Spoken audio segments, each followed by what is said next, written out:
जय हिंद एवरीवन। सबसे पहले तो वेलकम है सभी का एक और नए वीडियो में, जिसमें से आज हम बताएंगे कि एयरफोर्स फेज सेकेंड का रिव्यू जो कि 10 ASC बेटा का है, बिहार का। उसका हम पूरा रिव्यू आपको देने वाले हैं, क्योंकि कमेंट है और आपके माइंड में भी डाउट बन रहा होगा कि क्या क्या होता है और कैसे होता है। सभी कुछ हम वन बाई एक्सपीरियंस बताएंगे अपना, कैसा क्या रहा मेरा वहाँ पे फेज सेकंड क्लियर हुआ या नहीं हुआ, और कैसे क्या स्ट्रेटजी रहती है। क्योंकि अभी कुछ कैंडिडेट्स का भी आगे भी है जिनका अभी एडमिट कार्ड आया है, तो उनका भी है। और इस बार क्या किया है कि एडमिट कार्ड बहुत ही ज़्यादा दूर दे दिया गया है, तो काफ़ी ऐसे डाउट बन रहे हैं या माइंड में काफ़ी स्ट्रेस हो रहा है कि इतनी दूर हम कैसे जाएंगे। तो ये बात तो वैसे भी गलत हुई है, क्योंकि जो सबसे नज़दीकी ASC था उसमें दे देते ज़्यादा बेटर होता। तो चलो वीडियो को स्टार्ट करते हैं और सारे एक्सपीरियंस अपना बताते हैं कैसे क्या होता है।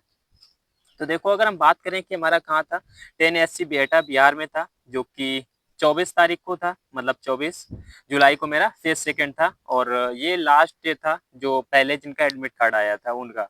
ओके, तो सबसे पहले तो एंट्री होती है जो आपकी 5 बजे से स्टार्ट कर देते हैं सभी का।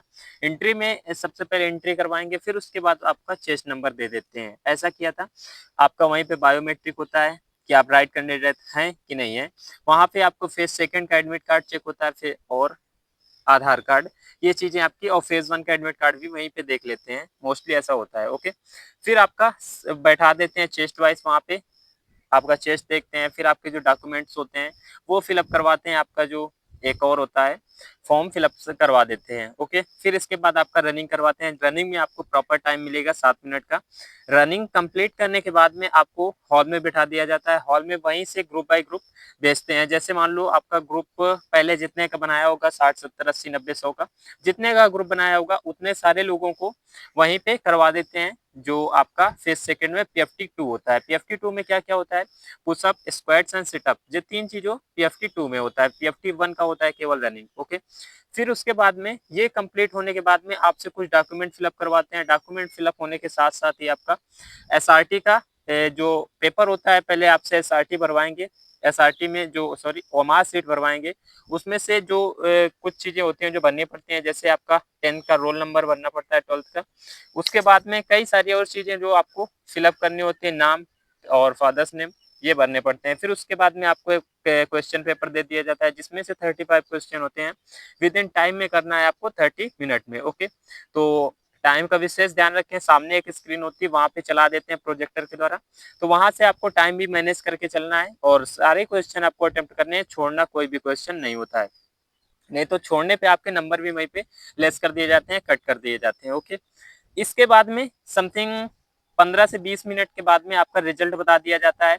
उससे पहले जो जब रिजल्ट आपका आता है, तो ये जो बीच में गैप होता है 15-20 मिनट का, वहीं पे बोल देते हैं कि आप अपना जो ब्रेकफास्ट है वो जाके कर सकते हैं। ब्रेकफास्ट में आपसे 50 रुपीज लेते हैं, जिसमें से कुछ आपको खाने के लिए देते हैं, जैसे सब्जी पूड़ी और सलाद वलाद, ये सारी चीजें आपको खाने को दे देते हैं। फिर जब आपका रिजल्ट बताते हैं, रिजल्ट बताने के बाद में वन बाय वन नहीं, सभी का फॉर्म फिलअप फिर से करवाते हैं। कुछ और जो डॉक्यूमेंट्स होते हैं उनको फिलअप करवाने देने के बाद साथ साथ ही आपका ग्रुप बंटवा देते हैं। ग्रुप जैसे 15-20 लोगों का, 17 या 15 ऐसा ग्रुप बना के आपको GD के लिए भेजते हैं। 3 जगह पे GD वहाँ पे होता है, 2 जगह पे, तो वहीं पे GD करवाते हैं। GD में समथिंग आपका 15 से 20 मिनट लिया जाता है और 30 मिनट हो जाता है कभी कभी। ओके, सो ऐसा लगवाते हैं। और मेरे में तो जैसे अपना GD टॉपिक भी बता दूं, तो मेरा GD टॉपिक था कि what is the effect of TV shows in youngers, ये वाला था। ओके, तो ये हमारा ये मेरा GD का टॉपिक था, जिसमें से मेरा फेज सेकंड तो क्वालिफाई हो गया। फिर GD में आपका GD होने के बाद में सभी का GD हो जाता है। फिर उसके बाद में फिर जो टाइम हो जाता है समथिंग 2 बज जाता है, 3 2 ढाई। ओके, सो फिर आपका बोलते हैं कि जाओ अपना लंच कर लो। जाके लंच करने के बाद में आपका रिजल्ट बताते हैं समथिंग 4 5 बजे तक, 5 बजे तक रिजल्ट बता देते हैं। फिर उसके बाद में कुछ डॉक्यूमेंट्स होते हैं, फिर फिलअप करवाते हैं। रिजल्ट बताने के बाद में जो जो बाहर होते हैं उनका नाम लेके बाहर बुला लेते हैं और उनको कुछ मोटिवेशन करते हैं, मोटिवेट करते हैं। और फिर उनसे बोलते हैं कि आप जाइए, तो उनको उन लोगों को भेज देते हैं। और जो बचते हैं, जो सिलेक्ट हो जाते हैं फेज सेकंड के, GD में भी क्लियर कर लेते हैं, तो फिर उनका कुछ डॉक्यूमेंट्स होते हैं जिसमें से मेडिकल का आपका होता है कि आपको कहाँ से मेडिकल होना है, कहाँ पर, क्योंकि इस बार क्या हो रहा है मेडिकल कुछ दिन बाद दे रहे हैं। पहले क्या होता था कि ऐसे 3-4 दिन बाद, 3 दिन बाद, 2 दिन बाद आपका मेडिकल लगा देते थे, बट इसमें मिनिमम 5 डेज का तो आपको टाइम दे रहे हैं और सेंटर भी दूसरी जगह पे भेज रहे हैं। तो मेरा सेंटर अब गोरखपुर में बिहार का 2 जगह पे दे रहे हैं। कहाँ पे 2 जगह पे, कौन-कौन सा? एक तो प्रयागराज में और एक दे रहे हैं आपका गोरखपुर में। ये दो जगह पे मेडिकल करवा रहे हैं। तो मेडिकल मेरा 31 तारीख को, फिर बताते हैं आपको आगे क्या होता है। फिर इसके बाद में मेडिकल की डेट देने के बाद में आपको बता देते हैं कि आपको प्रॉपर वहीं टाइम से पहुंच जाना है और 6:30 बजे से मेडिकल होगा। तो ये होता है सारा प्रोसेस आपका फेज सेकंड का। ऐसा ही लगभग सभी जगह का हो रहा है।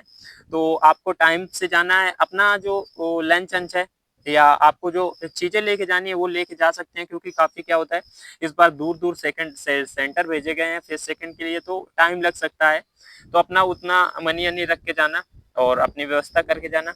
सो आगे जो होता है फिर आपको जरूर बताएंगे। ओके, सो मिलते हैं नेक्स्ट वीडियो में। और आपको अगले किस टॉपिक पे वीडियो चाहिए जरूर बता देना। तब तक के लिए जय Hind, Vande Mataram, best of luck.